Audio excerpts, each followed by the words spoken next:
Morning, everyone. Hindi na po natin ito patatagalin kasi alam naman natin na marami na tayong matagal na natin gustong marinig magsalita si George. Okay. Brief context lang, no? Pero although hindi man kailangan, during the past few days, maraming narinig na mga issues sa motorcycle taxi industry, and si George yun is here to answer all those concerns, all those issues. And later on po, after, I think George presentation, no? A brief presentation. And then after, it's time for you naman to ask your questions.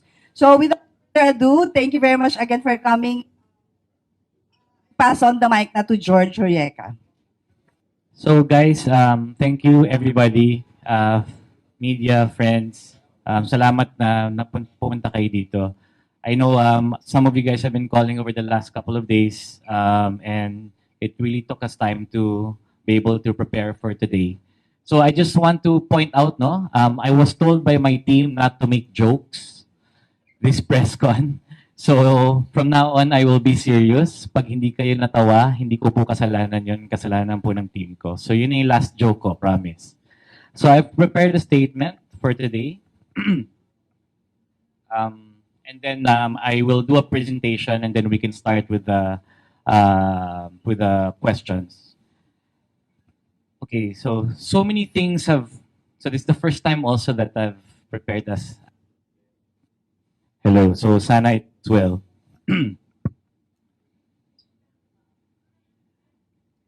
So many things have happened recently, and so many people are saying so many different things. I just want to clarify the official stand of Angkas in all of these issues. First off, I would like to commend the government for seriously considering motorcycle taxis as an added transport option for Filipino commuters amid the ongoing traffic crisis.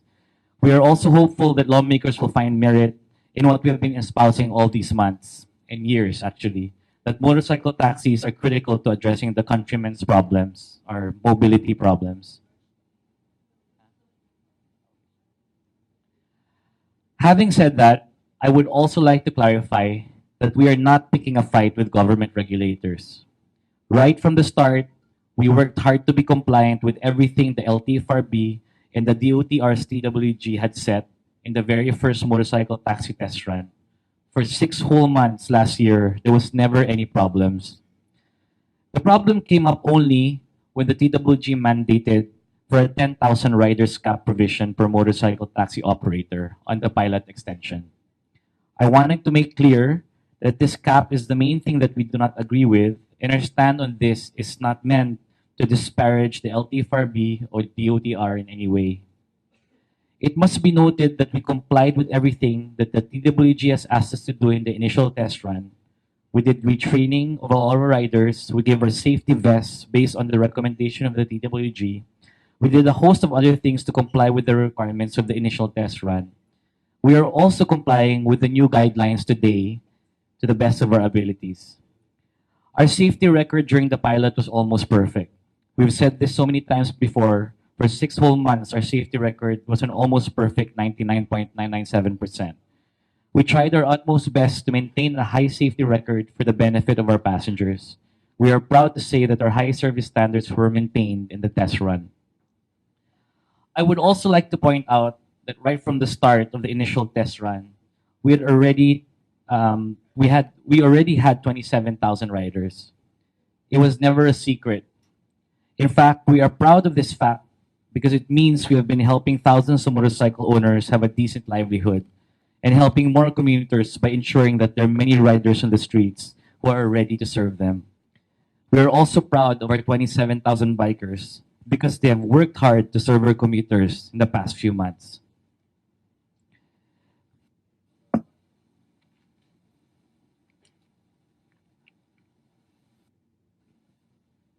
Now, the new entrants have come in, and there is the 10,000 cap per provider. And one of the other players recently said that they will be able to reach the 10,000 cap next month without taking any riders from us. This only means that our 17,000 displaced riders will not have anywhere to go, and it's up to us to fight for their rights and protect their livelihood because no one else will do that for them. Moreover, by displacing 17,000 riders from Angkas, and with the two other players filling up capacity, many of these riders will have no choice but to go underground again and provide habal-habal services just to earn a living. And again, the gains we achieved in the last 6 months of the trial run will take a step back. When word got out that LTFRB will be extending the run with new players, I was interviewed in the media, and I said that I was totally fine with this because it means that people have begun to realize the importance of motorcycle taxis in helping our commuters beat the daily traffic. I would like to emphasize that even back then, I knew there will be new players as soon as motorcycle taxis become a subject of legislation and regulation. I have never aspired to establish a monopoly. In fact, I have done nothing but fight to have motorcycle taxis legalized and regulated, not just for the benefit of Angkas, but for the benefit of all service providers who will then join the industry. I would like to reinforce on public record that we have always and will continue to work with government regulators and not against them. But on the same breath, we ask for fairness in consideration of all the hard work we have done to comply with the government regulators since last year. The fact is that we have a big fleet. Moreover, I would like to put on record that in our effort to comply with the new provisions, we registered all 10,000 riders before the original deadline expired. So now we ask the good agency to give us a bit of time to adjust to the new mandated provisions. In the 3 years since we started, we made a lot of mistakes, and we had to make a lot of difficult decisions to reach where we are today and learn everything we know so far. But since that time, we were able to develop and train 27,000 bikers and have done millions of rides. Each of those rides helped us shape to what we are right now. You cannot build a competent and safe biker network overnight, and these things shouldn't be rushed. With this, allow me to make a short presentation on the TWG pilot update of Angkas, so you get to know Angkas and our learnings from the pilot a little better and dispel rumors that have been circulating.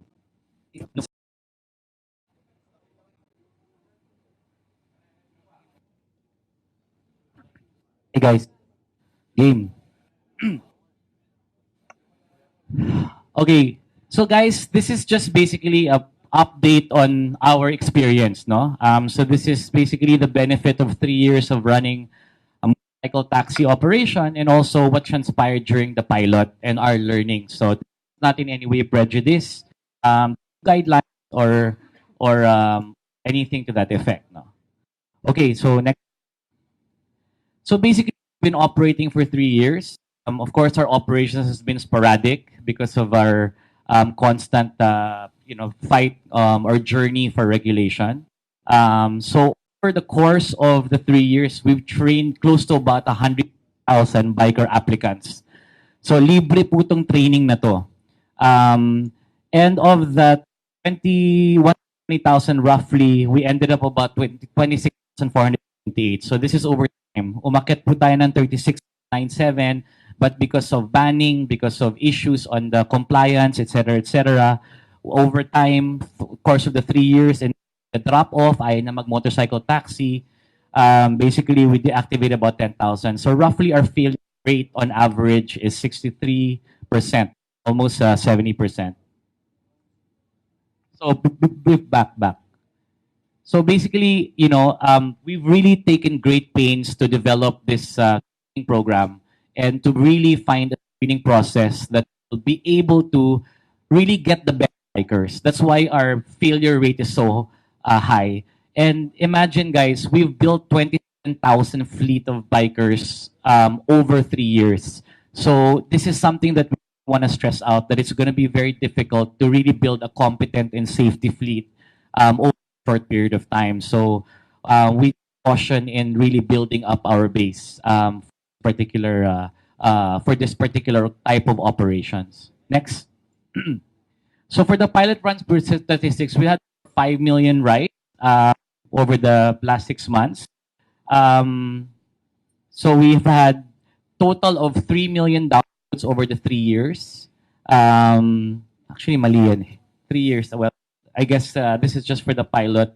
I think it's 3 years over time. And then we have a 0.003% accident rate. So one of the major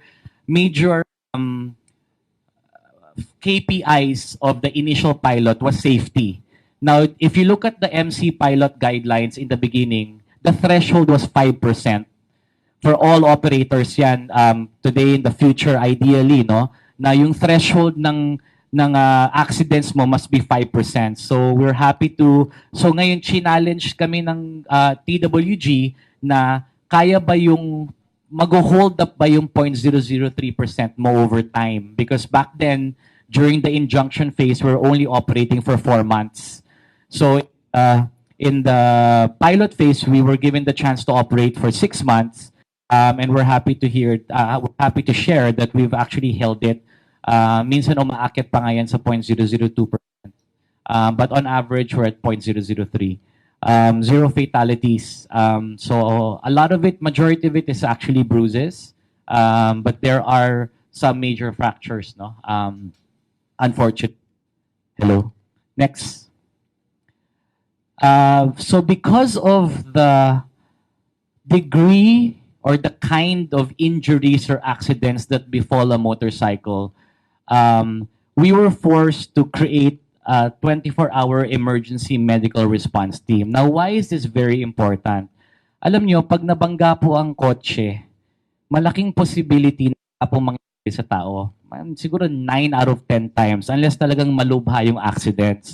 But even the smallest, the most minor type of accident in a motorcycle may result to injury. Even sometimes na nangyari ito, baka may internal bleeding, it could lead to certain complications. So that's really the nature of the motorcycle, no? Because it's exposed. So there's inherent vulnerabilities to the motorcycle. Basically, we've created an emergency medical response team so that we can, upon about it, no? Upon getting the call and verifying, we're able to get then in 30 minutes response time. So at least within 30 minutes, we're able to get there. This is important kasi back then when we were operating, di ba? And we're heavily reliant on insurance, heavily reliant on third-party enforcers, heavily reliant on medical responders. You cannot establish and guarantee the SLAs. So we have to build our own internal team, no? So the problem rin with motorcycles, and I'm sorry to say this, no, with due respect to everybody, pag ang problema sa ospital, and sino nagmo-motorcycle dito, I'm sure you guys have had experience, pag nagmo-motorcycle ka at na-aksidente ka, punta pinapansin, and humingi pa ng down payment, and sometimes you're turned away because there's no GL and there's no capacity to pay. So this has become an issue for us, not that we don't pay, but then pagdating ng pasyente namin dati doon, ilang oras bago sila mabigyan ng medical attention. And only then when we arrive, that they're given medical attention. So we've had to build that team so that we can provide quality care for these unfortunate instances. Treatment, minimal stress, and faster recovery. So the delays you have in the hospital, the worse it could be for you. So, ikaw na nga yung nadihado, ikaw si stress, di ba? Hindi mo naman kaya mag-sign ng forms ng sarili mo. Next. So, how do we do this? Hello? Hello? So, how do we do this? Next slide, please. Yung Accident Medical Network namin has about a network of 48 EMR trained responders. This is emergency medical responders, no? These are trained responders to stabilize patients, injuries outside, no? And then provide them with medical care. Hanggang defibrillators, they're trained to do so. These are certified by the Philippine College of Emergency Medicine, American Heart Association, pre-hospital trauma life support, emergency casualty care, Medic First Aid USA, and Emergency Tech Communicator 911. So these are the certifications of our EMR. We also have 12 on-call doctors. And this is a combination of emergency medicine, trauma, orthopedic, and surgery. And we had 8 affiliate hospitals. So yung team namin is led by very highly qualified medical directors and trainers. The reason for this is we need to have these types of connections with the hospitals so that when our patients get in there, there is no down payment. If you need to get surgery right then and there, pag angkas biker o angkas passenger ka, diretso yun, no questions asked. Of course, it's not always 100% guaranteed, but you have that level of expectation with us. So this is something that we've really built over the last 3 years. Hope that, all other motorcycle taxi operators and providers will, strive to develop as well. And of course, we are here and we are open to help the entire industry, get to this point. So sana we can be compliant with this very high level of standard of medical care. Next. Okay, so basically what we've been negotiating over the last, I think, 6 months, no, even before the pilot happened, especially with the Committee on Public Services and Senate, was really move motorcycle taxis to be recognized by the consortium insurance. So by law kasi, as a public utility vehicle, kailangan mo kumuha ng insurance dun sa consortium. So there are two consortium, which is PAMI and SSCI. So this is a consortium or a combination of all the private insurers, large and size, put together to provide insurance coverage to the public utility vehicles or the passengers of the public utility vehicles. Now, why is this important? Iba po kasi yung level of SLA ng consortium insurance dun sa private insurance. Kasi pag private insurance ka, medyo may kaya ka eh. Or you're a private insurance holder, no? So, and then you can wait. So roughly on average, it takes about 5 months, no? For you, naman to, sinong na-aksidente sa inyo? Di ba? May mga claims yan eh. So it takes some time to be able to get the claim. Not all claims are sorry? Not all claims are also recognized. No? The reason for this is, syempre, medyo mass market po yung market natin. Yung biker natin, kompleto yan. Meron yan driver's license na professional, meron yan mga papers, pero yung pasahero is not always the case. Ba? So, medyo mahirap ma-complete yung requirements 100%. Right? So, this is the problem with private insurance. So, our hope and wish is for the Philippine Insurance Commission to really recognize, even now, na wala pang law, na while even at the pilot stage, i-recognize na yung motorcycle taxi na pwedeng bigyan ng coverage ng consortium insurance so that we can all have, a much bigger coverage platform and infrastructure. So, in lieu of this, okay, because nga, for serious accidents in motorcycle, you need immediate medical attention, di ba? And if you're gonna rely on the private insurance companies, it will take some time. So next slide. So basically, Angkas has an accident fund. So we have a dedicated fund to advance payments for accidents. It took a while for me to convince our manager to actually publicize this, no? But I think it's very important. This may be to the detriment of my company because now they know that we advance all payments, no questions asked. However, I think, because of public safety, kailangan po talagang malaman ng lahat ng operators that this is the level of standard that you have to subject yourself in. Because nga, the accidents in a motorcycle may be potentially grave. Maybe. Whether it's a small accident or a big accident, there's a high likelihood, high chance, no? So in rare cases, we even go beyond the insurance coverage in selected cases, no? Depende na yan, case-to-case basis. And we also provide discretionary assistance. So sometimes this goes beyond just the medical reimbursement and just whatever the dismemberment and death benefits are provided for, no? The idea here is, maraming nagsasabi, pag sumakay ka ng motor, and this is no deference to my motorcycle friends, we all know this, pag sumakay ka ng motor, yung isang paa mo, nakabaon na sa sa hukay.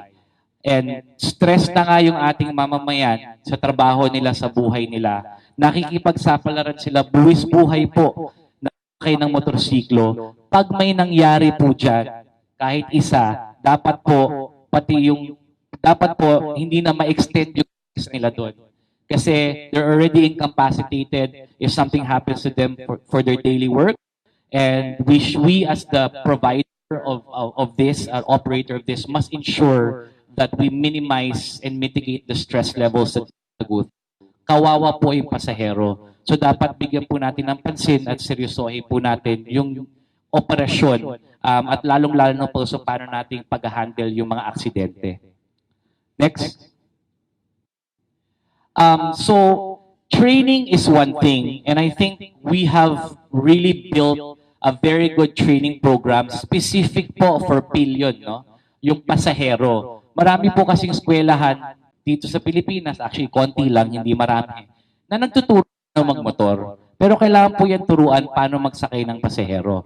But it doesn't stop on training. And we experienced this with great pains over the last few years.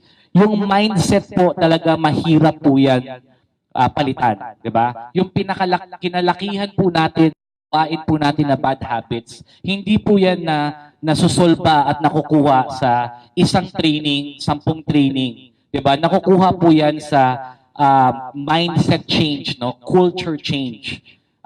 In fact, that's, I think, what we are very proud of with Angkas. Now, we've imparted that culture change, how the motorcycle biker acquires himself when he wears the uniform. So, just to give you some stats on the pilot, no? On a daily basis, we assist about 360 bikers. Daily po yan, pupunta sa opisina for whatever psychological, practical, customer service, and commercial requirements they would need, no? Over the 6-month pilot, we've had 50 field retraining activities, no? That would reach bikers. And during the pilot program alone over 6 months, we've trained and counseled over 20,000 bikers. That's 2/3 of our fleet, no? So tuloy-tuloy po yan eh. Hindi po yun ang training. So you really need to build an infrastructure of community managers, counselors, to make sure that hindi nila makalimutan yung training nila, and to make sure na yung pakikisama nila and yung culture change nga, no, on how they accord themselves in the motorcycle, na dati medyo talaga admittedly wala silang pakialam, hindi dahil wala silang pakialam, dahil they don't know any better. But as we all know, we all have our bad habits. Siguro lang po, di ba, mahirap po na talaga tanggalin kung nakasanayan na. So tuloy-tuloy lang po yan. Next. So ang trainers po natin, I'm happy to announce, no? We've leveled up our training the setup, no? Our trainers are trained by a US firm that trains the US Marines. This is for motorcycle taxi, hindi military training. Only for motorcycle safety mindset and safety riding. Now, so I'll give you guys a stat, no? Marines na po to in the United States, no? In 2006, more US Marines were killed on a motorcycle than in battle. Okay? I spoke to some generals recently, and this is the same issue with the Philippine Army, right? The reason for this is, okay, yung Marines, US Marines, train yan over and over and over para maggera. So lumakas po yung loob nila, tumapang po sila, pero yung lakas ng loob nila at tapang nila sa gera is train. So ngayon, ililipat mo yung tapang lakas ng loob yun sa motorsiklo, wala pong training, that leads to disaster.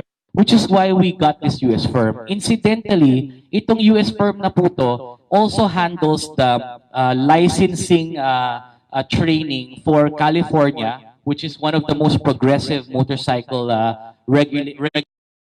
states or areas, locations in the world, no? And also Pennsylvania, they're also one of the largest. So yung Department of Motor Vehicles, dun sila po yung nag-handle ng safety training po ng lahat na kumukuha ng lisensya ng motorsiklo. Of course, lahat po ng trainers natin is trained by the Philippine National Police Highway Patrol Group. Ito po yung tinatawag nilang MRST, Motorcycle Riding Safety Training. Next. Okay. So, basically, if you look at this, no, I want to explain, share, hindi pala ako makatayo. I want to explain once for all two things. No? The cap and the dynamic pricing.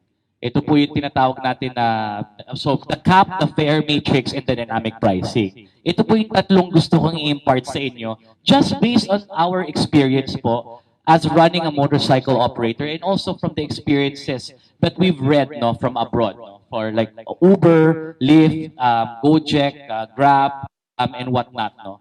So, yung ride-sharing economy po kasi, hindi po yan parang taxi or jeepney, na pag kumuha po kayo ng prangkisa ng taxi, yung use po nung vehicle, 24 oras. So, pinapalitan po natin yun ng driver. So, tuloy-tuloy lang po yun sa daan. Ang ride-sharing economy po, yung basihan po ng ride-sharing economy is the combination of part-timers and full-timers. So, marami po sa ride-sharing economy, anywhere from 70 to 90% are part-timers. Meaning, magpapaakit sila, may trabaho silang iba, minsan magkatrabaho sila, minsan hindi. Right? Meron din po tayong full-timers na talagang umaasa po sa motorcycle taxi or dun sa ride-sharing economy para po at yun po talaga yung main business nila. So that being said, if you have a cap of X number, let's say 30,000, the bikers that are actually out on the streets when you need them is much, much less. Right? Hindi po buong 30,000 na sa daan. In fact, kaya po, nakikita niyo po yung bump, yan yung morning peak, no? From 6 to 10. Yung second bump natin po, that is the evening peak from 6 p.m. to 10 p.m. So ang ginagawa po ng maraming operators is we give incentives, 'di ba? We give to the drivers para pagdating ng peak, lahat po pumunta doon. Kasi marami po diyan syempre pag traffic, 'di ba? Lalo na po pag kotse, pag ganun din po. Pag traffic, ay ayoko na lumabas.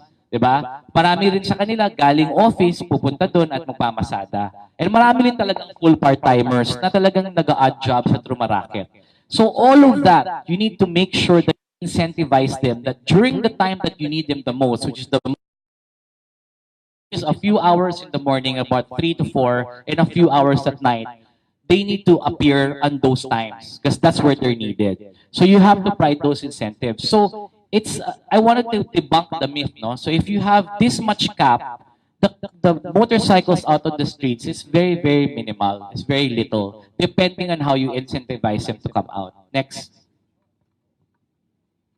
So if you're looking at the current demand and supply graph right now, diba? Let's say this is the existing capacity that we're applying because based on our estimates, parang lumalabas po ng kasama yung Facebook, kasama yung habal-habal, para mga 200,000 a day po yung motorcycle rides, right? So let's say you're providing this much demand, no? At a certain cap. Kasi nga, sinasabi ko po, hindi lahat ng motorcycle lumalabas 100%. So konti lang po yung lumalabas. Yung full-timers nyo, which is the core, right? And ino-augment po yan ng part-timers. Next, if you lower the supply, if you lower the cap, then the supply significantly goes lower. Which is the reason I just want to, again, no, we want to work with the LTFRB and ito ay study at pag-aaral. So we want to share everybody na it is exacerbated na if you have a cap on every single provider, depending on the popularity of the provider and the demand generated and the awareness generated of the different provider, hindi po siya pare-pareho. So meron po tayong providers that with super high demand, meron tayo and low supply, meron tayong providers with high supply and less demand, and so on and so forth. So this needs to be taken into consideration because this is the real world experience that we had over the 6 months and also over the last 3 years now that we had to learn painfully. Next. So basically, the fare matrix, di ba? Yung fare matrix po na nakikita nyo dyan sa pag-aaral natin, fare matrix po yan na galing kay Angkas. So paano po natin nakuha yung fare matrix na yan? The fare matrix is meant to be cheaper than four wheels significantly, but is not meant to replace public transportation. Ang sinasabi ko sa public transportation, mass transit, bus, pati MRT. Ang idea po natin sa pricing, okay, tatlo po yan. One, mass transit consideration. Two, habal-habal existing consideration. And three, alternative to four wheels, taxi or TNC. So it is substantially more cheaper or more affordable than four wheels, but it should not be substantially, or it should not be much more, it should not be as affordable as public transportation. Because motorcycle taxis are meant to be an alternative form of transportation, meaning ang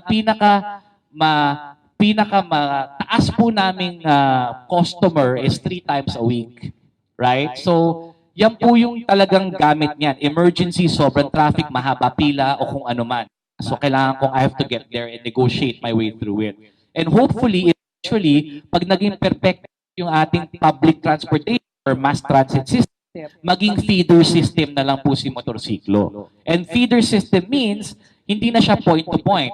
Point to mass transit hub to the end point, and then from that point to where your final destination is. So, system po tayo. So, the thing was benchmarked on two things, no? In the beginning of the study, we surveyed 200 habal-habal terminals. So, we found out that yung habal-habal terminals na yun, yung habal-habal, mas mahal kami sa habal-habal by maybe 20%. But then, syempre, yung habal-habal, walang insurance, wala pong training and whatnot. So, the added benefit of the safety, people were willing to pay for the additional payment. And in fact, yun nga, it's not meant to be that of train. Mas dapat alternative mode of transport lang po siya at hindi po siya ginagamit na talagang pang-araw-araw. Although I know, especially last December, marami po sa atin talaga po siya pang-araw-araw dahil po sa kalubahan ng traffic. We also did a FGD and a customer survey for this one. No? I think to those who want, we can share those surveys with you. So meron tayong willingness to pay in terms of the surveys that was conducted, which ended up with that type of price matrix. Now, why umaakyat ng 15 pesos per kilometer above 7 kilometers? Because it's meant to be for short distances. Okay? Napaka-uncomfortable po ng motor pag long distance na pasahero. Ikaw yung nagmomotor, masarap po yun. Distance. Pero pag pasahero po, we discourage that. So 5 kilometers, 7 kilometer distances is encouraged. Yung mahaba po, significant mamahal po yung fare natin. That is by design. So yan po yung punot dulo ng ating fare matrix. Next. So again, habal-habal benchmark and consumer profile. This is meant to be for urgent and infrequent 2 to 3 times a week usage. Okay, and for habal-habal benchmark, we are around, yes, they are around 10 to 20% cheaper than Angkas, but people are willing to pay for the safety factor that is involved in the ride for motorcycle taxi, the professional motorcycle taxi. Next. Okay, sige, next. Okay, let's talk about dynamic pricing. Based ng maraming usapan po ng dynamic pricing. Sa four-wheel, ngayon sa two-wheel, and I wish to sana explain the basis of this dynamic pricing. No? First of all, basihan po ng dynamic pricing ng four-wheel, malayong-malayo sa basihan ng two-wheel. Bakit po? Kasi mas mababa yung base fare. Diba? For example po, yung four-wheel is may 2x surge. Diba? So let's say yung base mo is 300. Okay? Pag mataas yung demand at mababa yung supply, may algorithm po yung app na sinasabi na walang bikers sa daan mababa yung supply. Walang na biker sa daan, mataas yung demand. So, bibigyan natin ng automatic incentive yung mga bikers. Tataas po yung presyo with a dynamic price multiplier para to encourage the bikers to go out on the streets. Diba? So, nangyayari po ito sa peak hours. For example, tinatamad yung biker. Diyos ko, Friday night, imagine, payday Friday. Lahat ng tayo gusto nating gumimik. Diba? Yung biker, ganun din. Ayaw niya magtrabaho, masyadong traffic, payday Friday. So ngayon, pumapasok po yung dynamic pricing na yan to encourage bikers to come out. So ultimately, this goes to the benefit of the customer because the customer has a higher chances of booking in times when you really need to book for transportation. Now, the problem is, this is exacerbated with the four-wheel issues that has nothing to do with two wheels. Now, if you look at it from a two-wheel perspective, ang base po niyan maliit. So, ang dynamic pricing po na recommended for two-wheel is anywhere between 1.3 to 1.5 times. Sa 100 pesos po at 1.3, that's an additional 30 pesos. Diba? Sa 2 times, sa 300, that's a doble yan, additional 300. So, malayo po yan. We've found out that the market, at least that market, no, which is really meant for an alternative mode of transportation. Again, sinasabi ko po yun, alternatibo, hindi po dapat pang araw-araw. Diba? They are willing to pay the driver an additional 30 pesos or 50 pesos just so that they can ensure that booking. Because the actual quantum, which is the actual figure itself, isn't that big compared to other forms of transportation. So, I would just like to explain this and later on, we can have a round of questioning on the dynamic pricing. Yan po ang purpose niyan. Diba? So, next slide. This is calibrated with feedback. In fact, umabot po kami sa 2.0x dati. Maraming nagreklamo. Right? So, hindi po yan haka-haka lang. Over the last 3 years, pinaglaruan po natin in terms of ano yung magiging sweet spot po. Pag December, maabot yun ng 1.5, syempre. Pero pag mga regular months naman, you're really looking at about 1.3. Diba? So if your base fare is low enough, it shouldn't really matter that much, especially since you're not using this for daily use. And the point is really to push them to mass transit. Yun yung point natin eh. Ang point natin is to augment the existing mass transportation. We're not supposed to replace it. We are supposed to augment the build initiatives of the Duterte administration. Right? Ano tayo? Interim. Right? Ngayon lang, nagagamit siya point to point because maraming construction, maraming development. But eventually, ang talagang basihan niyan or talagang magiging establishing niyan is really alternative mode of transportation. So this was done with a lot of experimentation, a lot of studies, a lot of customer feedback, a lot of bashers on the internet, and a lot of consultation also with the customers.